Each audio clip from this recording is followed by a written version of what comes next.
Afternoon. Which I know is a walkthrough, but what can you tell us about some of the guys that, might be iffy this week with Carlton or Jamel, those guys? Jamel may be iffy. Got to see how he's feeling at the end of the week. Carlton says he's feeling better. Until I see him run, I'll decline to comment on it. Both in play right now for Sunday? Right now, everybody's in play. How about Elijah Cansey? How is he progressing? He's coming along good. Do you think he'll be able to come back? I'll see when towards the week. I don't know that for sure. Todd, Mike Evans is off to a blazing start for you guys in terms of catches, yards, touchdowns, especially. Chris Godwin, though, has, for a guy that's making $20 million a year, his production, he's made some big catches for you. It's not like he's not doing anything out there, but in terms of the amount of targets he's getting and the catches, does that surprise you a little bit that it's been so lopsided in terms of the production so far between these two guys? No, it's early in the year. It evens out eventually. We got guys that we go to. They doubling Chris, we throw to Mike. They doubling Mike, we throw to Chris. They doubling both. We got to throw to somebody else. It's 3 games in. We don't worry about that right now. Chris is going to get his plays. Michael Thomas, a noted buck killer in years past, as you well know. Watching him on film, he's trying to make a comeback. Does he look the same? Is he on his way? Back to being elite? He looks back to me. I mean, he's healthy. He's catching great balls. He's running routes. He's already big and strong, but he's a smart player as well. So anytime he's out on the field, he's going to give somebody problems, and he's getting back to his old self. It's looking like Carr's going to be out this week, so Jameis, once again, just your kind of thoughts about preparing for him. It would have been the same preparing for Carr. The offense is the offense. We worry about Kamara coming back as well. You got to worry about Taysom. They got 3 good receivers, and they got a couple good tight ends. So we got to worry about everybody. So we're not concentrating on Jameis per se. We're just working at the team. Last year's game in New Orleans obviously ends up being a 10-point win for you, but I mean that's a 3-0 game at the half. It's 3-3 late in the third quarter. What do you remember most about that game that has bearing on what you'll do Sunday? Well, the biggest thing was the turnovers. That's what kind of decides games like that. It was a tough game both times. They got ahead. It was a tie game in the second game, and we came back and won it. We got some turnovers in the first one. When they win the turnover battle, they usually win the ball game. When we win the turnover battle, usually we come out on top. So, that'll be something to watch. I know Mike had some plays that he wished he could have had back in that game on Monday night, but just the first 3 games, he's been, for the most part, really dependable for you. I know he had the drops, but just what can you say about, especially when you have an offense that's still kind of finding its way, new quarterback, to be able to have a guy that's been as dependable as Mike has been? I mean, he's a great receiver. It doesn't matter the scheme, the offense, the coordinator, or the people. He's going to do what he always does. Mike's a competitor.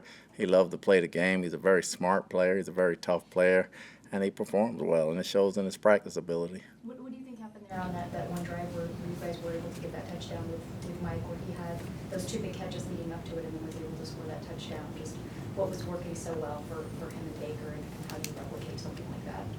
We're able to execute, which was inconsistent the whole game. We know that. We got to be better all the way around, but we're able to execute and get a drive going, and they made some plays.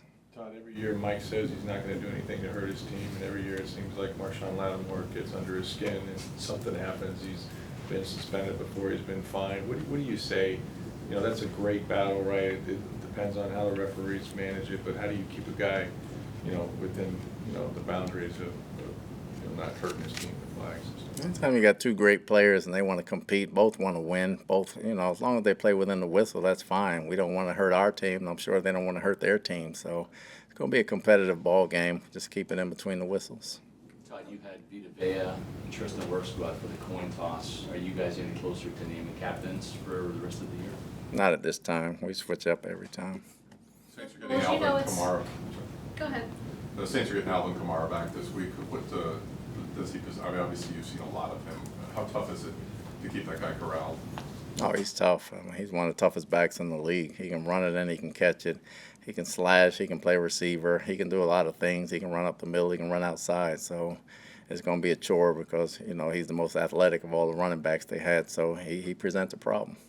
Coach, know it's going to be loud in there. Does it give you some extra confidence just knowing how well your team performed in a hostile environment in week 1? Well, this won't be our first rodeo down in that stadium. You know, they have great fans and they have a great atmosphere to play ball in, so it gets everybody excited. So we'll be ready to play. Todd, you got the youngest tight end room in the league. Have you gotten enough production from that, either in the passing game or the run blocking game, to where you're satisfied with them?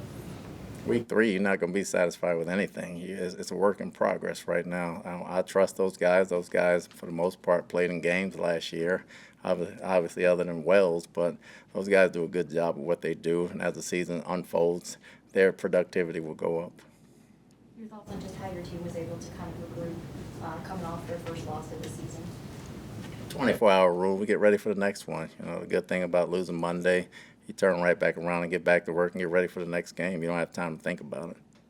Todd, how difficult is it for you and Dave to, on the day after you go over the tape and you're trying to remain committed to balance and the running game, and then you don't get rewarded for it? So how difficult is that to maintain over a long period of time? Well, as coordinators, you always look and see what you can do better first as coaches. And then we try to look and see if the scheme was working, if we need to tweak or do certain things. Again, it's Dave's first time calling it, too. After 3 games, he's not going to be Mike Martz. You know, he's going to be good in his own way, but don't expect him to come out here and have, you know, the greatest show on turf. He's a good coordinator. He's very smart. He understands where his help is. They're going to get better every week, and we go on at that. Is there value, Todd, in running the ball 20, 25 times, even if you're not getting the yards per carry that you want? As long as it's not a blowout, yes, it is value in it. You know, if you get behind, you got to throw the ball, obviously, but the value in the carries takes time off the clock. It gives the defense a rest. Hopefully it wears the other team down some to where you can do some play action things and necessary like that. It doesn't necessarily go in the big runs. It's almost like the time of possession, the wear down process, and the heat in Tampa, giving the defense a rest. It's all inclusive. You know, you want to be better in the run game. You want to break some runs. It's week 3. You win the game any way possible. Right now, if we can win the game throwing the football, I'll take it. If we can win the game running the football, I'll take it. How would you assess your run blocking for the first 3 games of the season? Still work in progress. You know, work in progress. You can't say it's up and down. First game was tough sledding. They had extra guys up there. The second game, we got going a little bit. Third game, we faced a tough D-line. It's going to be like that every week. You got to take what they give you. We got to tweak some things. We got to scheme some things. It's players and coaches together, working together to get it right. How pivotal do you see this matchup? Obviously, you're going into the bye week after this, and it's, you know, obviously division rivalry that 2 of the teams that have won the title over the last 6 years. I mean, is this a critical game given the fact that you're probably not going to see NFC South teams till later in the year? It's a critical game because it's the next game. You know, we're just coming off a loss. You don't want to go with 2 losses in a row, especially into a bye. Whether it was the Saints or anybody else, it'd be a critical game for us. Todd, you guys brought some veteran corners in to work out this morning. Do you know if you expect to make a signing there, or if you move forward with what you have?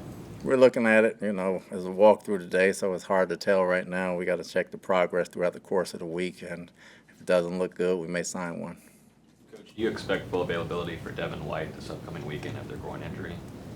We'll see how the week goes. Again, I can't comment on his injury until I see him actually running. Your thoughts on Dita Lane and Barry stepping in?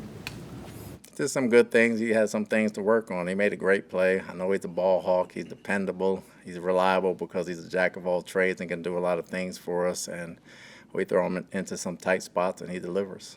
Todd, I know you're the defensive play caller on game days as well as the head coach, but you stand next to Dave Canales. How much interaction do you have with him during the games? I know you let him be autonomous and do his thing and call the plays, but what type of interactions do you have in game? Are you talking about, you know, hey, we want to run the ball here, or you make suggestions, or? Oh, he's the offensive coordinator. I'm not an offensive coordinator, guys. I'm not going to sit there and be big brother over Dave and be an offensive coordinator. That's not who I am. That's not what I do. I'll be crazy if I sat up here and told you I was. Do I know offenses? Yeah. Do I know defenses and how they defend? Yes, but you let the guys do their thing and coach football. We all get paid to do a job. Dave is very good at his job. I trust him completely, and we let him go. If we need to talk about timeouts and going for it on 4th down and things like that, we talk about it. But I'm not going to sit there and say, run, pass, run. It's not football. We let them coach, and we let those guys work together, and they get it done. Okay, thank you, Coach. Yep.